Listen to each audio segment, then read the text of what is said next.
This is outrageous. I demand to see the manager. You are the most disrespectful customer I have ever encountered. The champagne flute shattered against the marble floor with a sound like a gunshot. And in that crystalline moment, Jenny felt every pair of eyes in the upscale restaurant turn toward her. The amber liquid spread across the white tiles like spilled honey, catching the warm light from the chandeliers overhead. Her hands trembled as she knelt, the sharp fragments reflecting her dark face in a dozen fractured pieces. Clumsy little thing, isn't she? The voice sliced through the sudden silence, smooth, entitled, dripping with the kind of casual cruelty that money seemed to breed. Richard Andre sat at table 12, his silver hair perfectly styled, his custom suit worth more than Jenny made in 6 months. The woman beside him, draped in diamonds and contempt, tittered behind her manicured fingers. Jenny's breath caught in her throat. The scent of expensive perfume and roasted duck hung heavy in the air. But underneath it all, she caught something else, the metallic tang of her own fear. She'd been working at Le Bernardin for 3 years, invisible to the wealthy clientele who treated her like living furniture. But tonight felt different. Tonight, the anger she'd swallowed for so long was rising in her chest like bile. Perhaps you should stick to establishments more suited to your capabilities, Andre continued, loud enough for the neighboring tables to hear. A few guests chuckled, the sound soft and vicious. Jenny's manager, Antoine, appeared at her elbow, his face flushed with embarrassment and barely contained rage. Not at the customer, never at the customer, but at her for creating this scene. "Miss Johnson, please clean this up immediately," Antoine hissed under his breath, his French accent thick with mortification. "And perhaps take the evening off after." "No." The word left Jenny's lips before she could stop it. She stood slowly, her uniform pristine except for a single drop of champagne on her white apron. The restaurant seemed to hold its breath. Even the soft jazz playing in the background felt muted, as if the very air was waiting for what would happen next. Andre's eyebrows rose with amused surprise. "Excuse me." Jenny met his pale blue eyes, and for a moment, she saw something flicker there, a flash of recognition, maybe even fear. But it was gone so quickly she might have imagined it. Her heart hammered against her ribs, each beat echoing in her ears like thunder. "I said no, Mr. Andre." Her voice was steady now, clear as the broken glass at her feet. "I won't be taking the evening off, and neither will you." The temperature in the room seemed to drop 10 degrees. Andre's companion gasped audibly, and Jenny heard chairs scraping against the floor as other diners turned to get a better view of the spectacle. Antoine looked like he might faint, but Jenny wasn't looking at any of them anymore. Her gaze was fixed on the man who thought he could humiliate her, the man who had no idea that she knew exactly who he was, and more importantly, what he'd done. What she couldn't have known was that someone in the shadows of the restaurant's back corner had just pulled out their phone and started recording. Before I go further with the story, tell me in the comments where you're watching from. And if you're hooked already, a like and subscribe will keep these stories coming. The silence stretched like a taut wire, ready to snap. Jenny could hear her own pulse in her ears, the soft clink of silverware from distant tables, the almost imperceptible hum of the air conditioning. But louder than all of it was the sound of Andre's breathing, shallow, controlled, the breathing of a man who suddenly realized he might be in danger. "I'm sorry, what did you just say?" His voice had lost its casual arrogance, replaced by something sharper. His dining companion, a blonde woman with surgically perfect features, looked between them like she was watching a tennis match she didn't understand. Jenny bent down and began picking up the larger pieces of glass, her movements deliberate and unhurried. Each shard caught the light differently, creating tiny rainbows on the white marble. "I think you heard me perfectly, sir. Your hearing was always quite good, even through hotel walls." The woman's fork clattered against her plate. Several guests at nearby tables had stopped eating entirely, their conversations dying to whispers. Antoine stood frozen, his face cycling through confusion, horror, and the dawning realization that his waitress had just crossed a line that could never be uncrossed. "Richard." The blonde woman's voice was thin, uncertain. "What is she talking about?" But Andre wasn't looking at his companion anymore. His pale eyes were locked on Jenny, and she could see the wheels turning behind them. Recognition, calculation, fear. The scent of his cologne, Something expensive and woody seemed to thicken in the air, mixing with the sudden sourness of his sweat. "You're making a very serious mistake," he said quietly, his words barely audible above the restaurant's ambient noise. "Whatever game you think you're playing." "No game." Jenny stood, the broken glass cupped in her palms like guilty secrets. "Just truth. The kind that tends to come out eventually, don't you think?" A muscle in Andre's jaw twitched. His hands, she noticed, had moved from the table to his lap, probably to hide their trembling. The power dynamic in the room had shifted so subtly that most people couldn't even name what had changed, but Jenny felt it like electricity in the air. "I don't know what you're implying," Andre said, louder now, his voice carrying the practiced authority of boardroom meetings and country club dinners. "But I won't sit here and be insulted by somewhat." Jenny's voice cut through as like a blade. The words hung in the air, daring him to finish the sentence, to reveal exactly the kind of man he really was in front of all these witnesses. The restaurant had gone completely silent now. Even the kitchen sounds seemed muted, as if the entire building was holding its breath. Jenny could smell everything. The truffle oil from the pasta course, the fierce sweat from Antoine, the metallic tang of her own adrenaline. But strongest of all was the scent of expensive wine, turning bitter in glasses as people forgot to drink, too captivated by the drama unfolding before them. Andre's companion reached for her purse, her movements quick and nervous. "Richard, maybe we should just leave."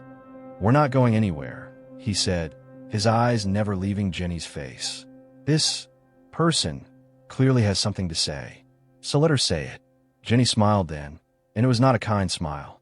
It was the smile of someone who had spent years planning for this moment, who had waited patiently for the perfect opportunity to strike. "Oh, Mr. Andre, I'm just getting started." Behind her, she heard the soft scrape of a chair being pushed back. When she glanced over her shoulder, she saw a man in a dark suit rising from a corner table, his phone still recording. But he wasn't looking at Jenny or Andre. He was looking at the restaurant's main entrance, where three figures in identical dark coats had just walked in. The three figures moved through Lou Bernardine like shadows given form, their footsteps muffled against the plush carpet, but somehow still audible over the restaurant's stunned silence. Jenny felt the shift in atmosphere immediately.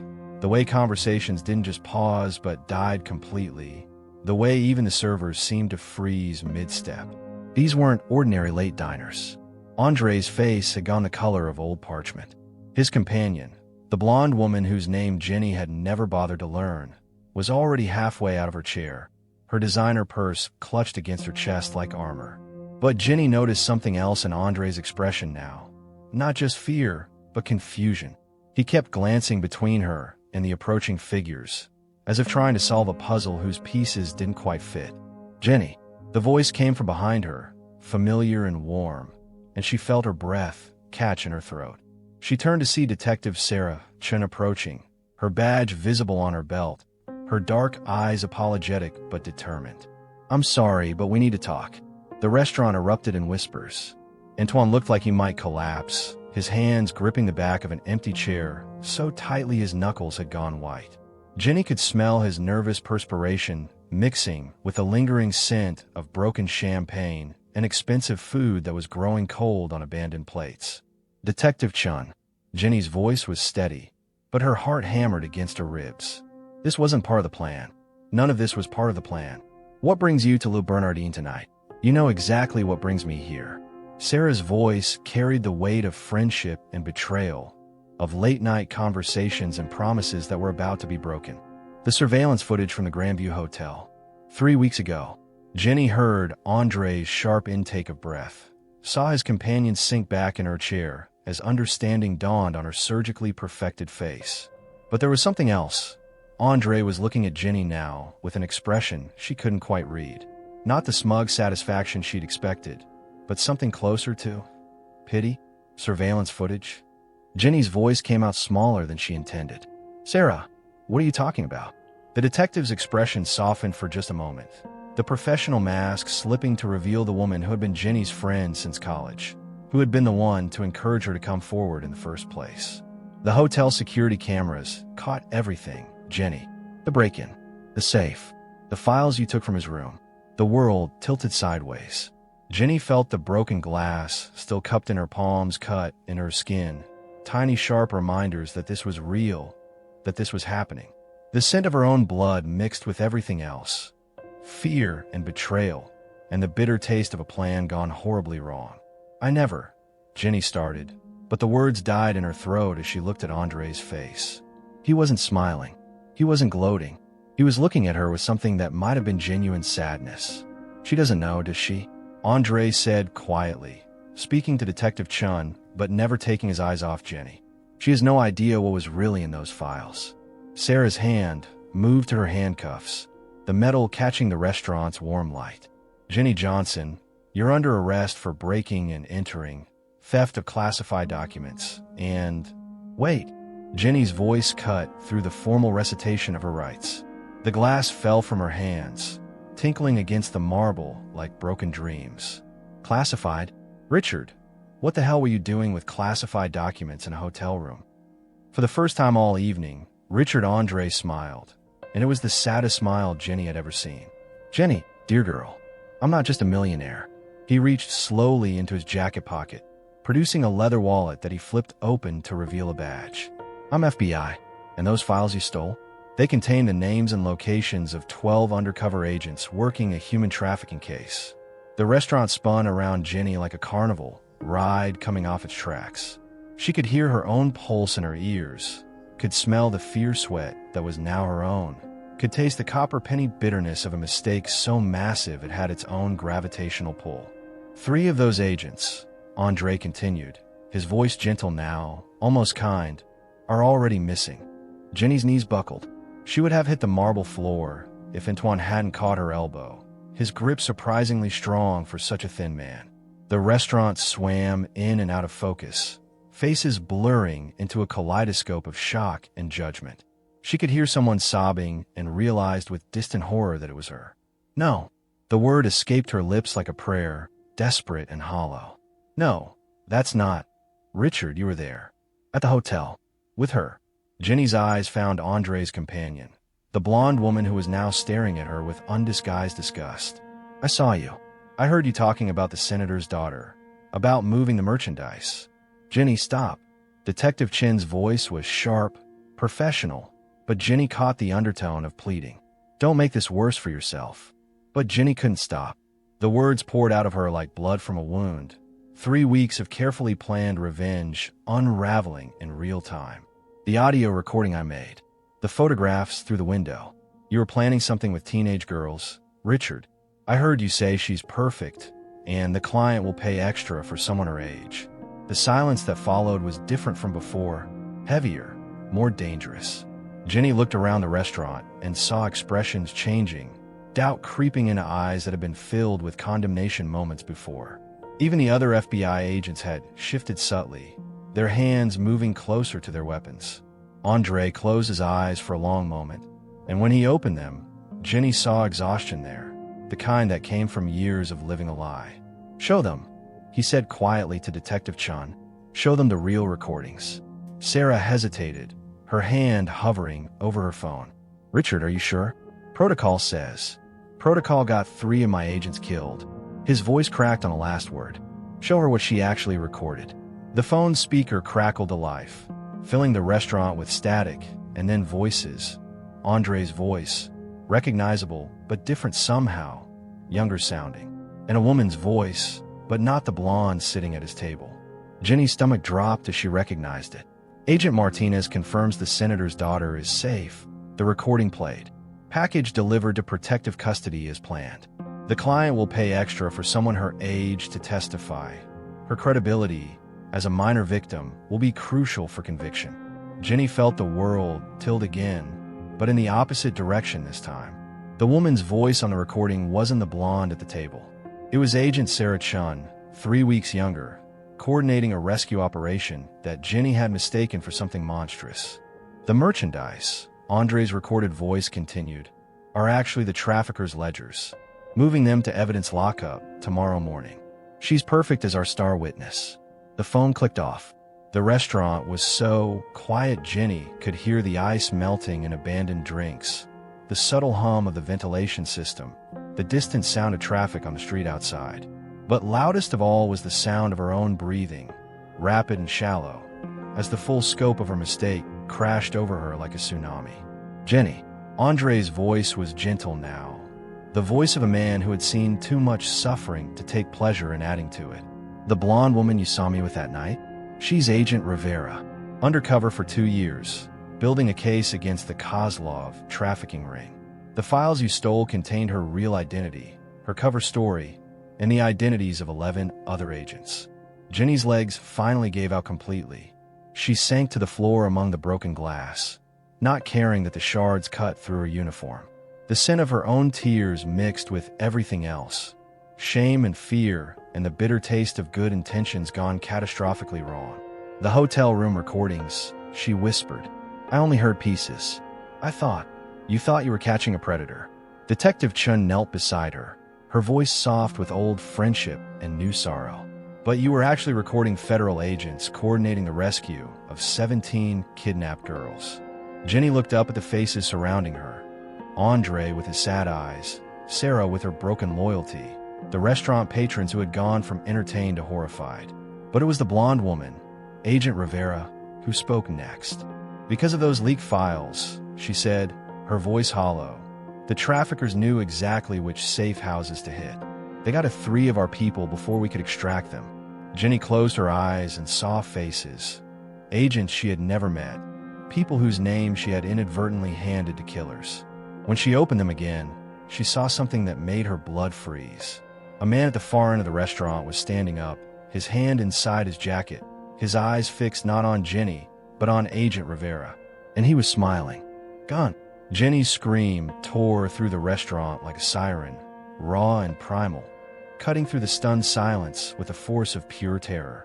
The man at the far table was already moving, his weapon clearing his jacket with practiced precision, but Jenny's warning had bought them precious seconds. The world exploded into chaos. Tables overturned as diners dove for cover. Expensive wine glasses shattering against marble in a symphony of destruction. The scent of fear sweat and spilled alcohol filled the air, mixing with the acrid smell of adrenaline and the metallic taste of violence about to unfold. Agent Rivera moved like liquid lightning, rolling behind the overturned table as the first shot splintered the chair where she'd been sitting.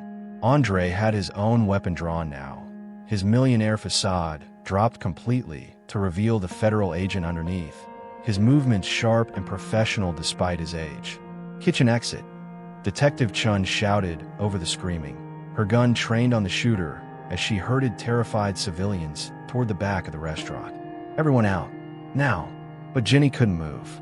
She remained frozen on the floor among the broken glass, watching in horrified fascination as the man who had been recording earlier, the one she dismissed as just another curious diner, revealed himself to be something far more dangerous.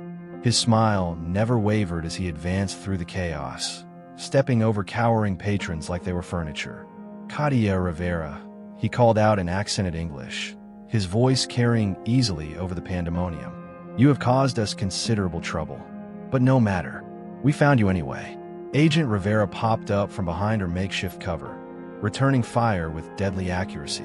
The shooter dove sideways, crashing into a wine display that exploded in a cascade of glass and burgundy liquid. The sharp, sweet smell of expensive wine mixed with gunpowder and terror.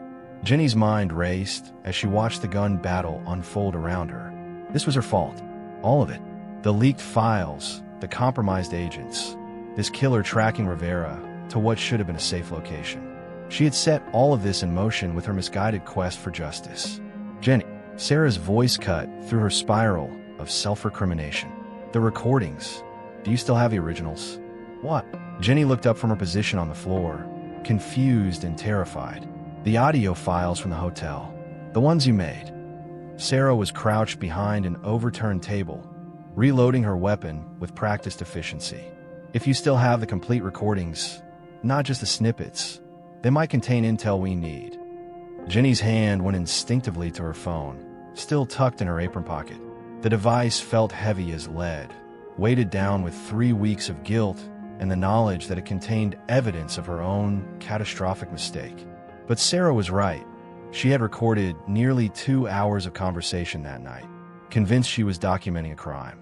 Instead, she had accidentally captured a detailed briefing about a federal operation. Another gunshot rang out, followed by the crash of more breaking glass. The shooter was advancing methodically through the restaurant, using the panicking civilians as human shields while he hunted Rivera.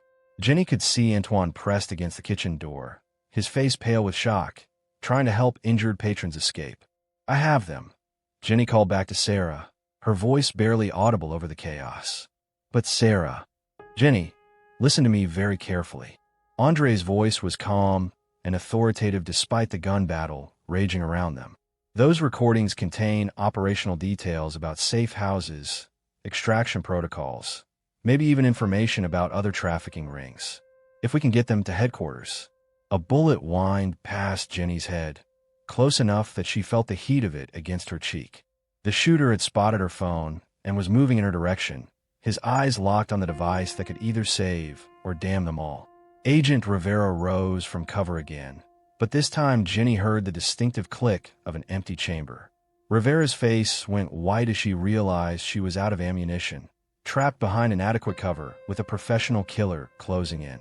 Jenny looked at her phone, then at Rivera, then at the broken glass still scattered around her.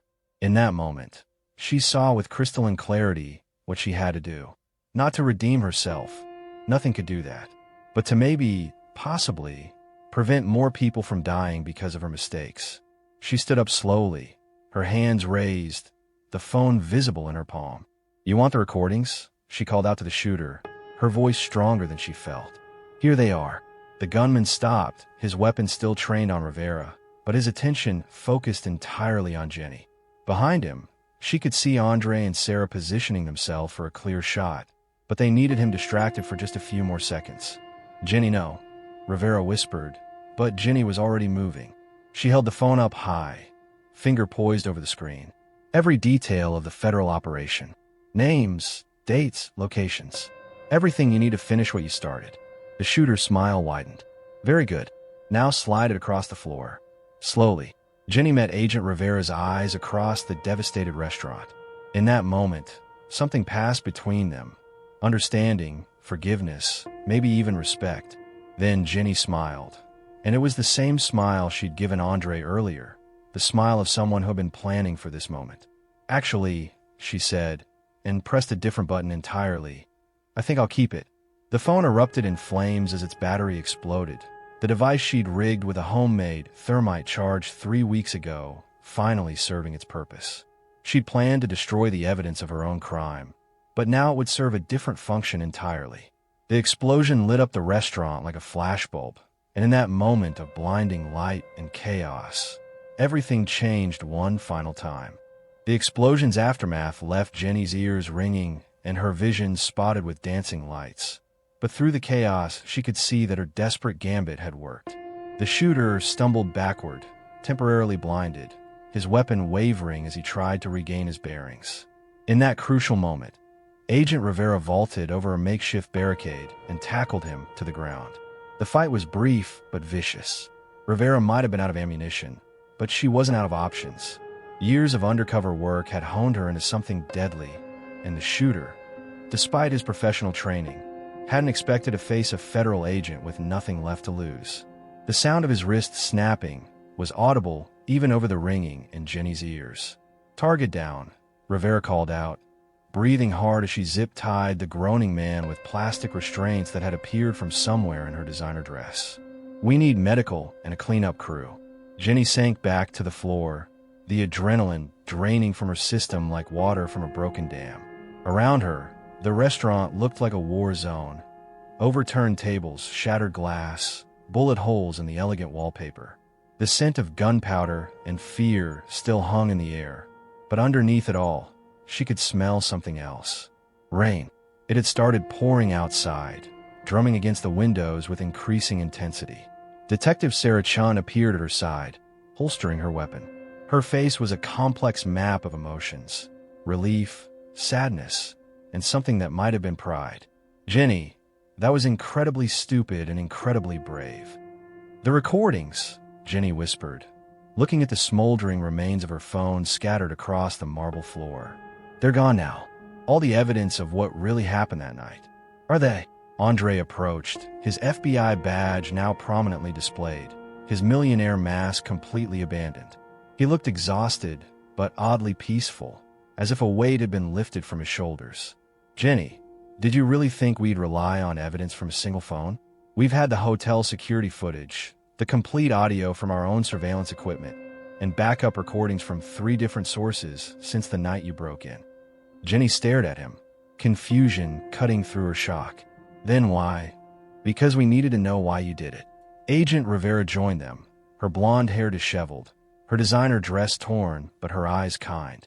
We needed to understand if you were working with the traffickers, if you were blackmailing us, or if you were just... She gestured helplessly. A good person who made a terrible mistake, Sarah finished quietly. The weight of those words settled over Jenny like a physical thing. She looked around at the faces of the people she had inadvertently wronged. Andre, who had been hunting monsters while she thought he was one. Rivera, whose cover she had blown and whose life she had endangered. Sarah, whose trust she had violated in the name of justice. The 3 missing agents, Jenny said, her voice barely audible. Are they? Agent Martinez is in protective custody, Andre said gently. Agent Thompson was extracted from Prague yesterday morning.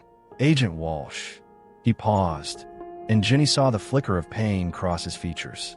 Agent Walsh died protecting a safe house full of rescued children. She held off 6 armed men long enough for the kids to escape. The rain outside intensified, a steady drumbeat against the windows that seemed to echo the rhythm of Jenny's breaking heart. Agent Walsh, a name she had never heard before tonight, attached to a face she would never see, connected to a life she had inadvertently helped end. I killed her, Jenny whispered. No. Rivera's voice was firm, cutting through Jenny's spiral of guilt like a blade. Viktor Kozlov killed her. The trafficking ring killed her. The monsters who sell children killed her. You made a mistake, Jenny, but you didn't pull that trigger. The files you leaked did compromise the operation, Andre added, his voice clinical but not unkind. But Agent Walsh knew the risks when she chose to stay behind. She saved 12 children that night. 12 kids who were alive because she made that choice. Through the restaurant's windows, Jenny could see police cars arriving, their red and blue lights painting the rain-soaked street in alternating colors. The real world was reasserting itself, with all its complications and consequences. She would be arrested, tried, probably convicted. Her life as she knew it was over.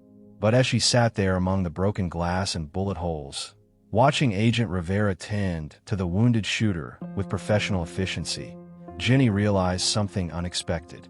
The weight she had carried for 3 weeks, the rage, the need for revenge, the certainty that she was fighting against injustice, had lifted. In its place was something cleaner, if more painful. Truth. What happens now, she asked. Detective Chun crouched beside her, rain from her coat dripping onto the marble floor. Now you face the consequences.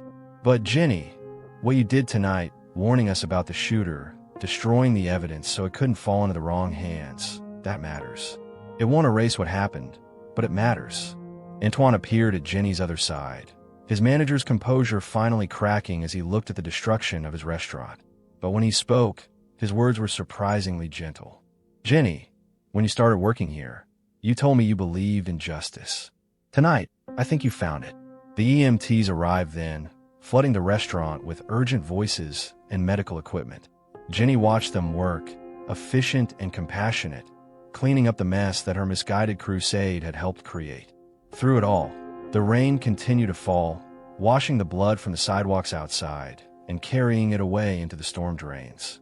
As the paramedics checked her for injuries and the federal agents processed the crime scene, Jenny made a decision.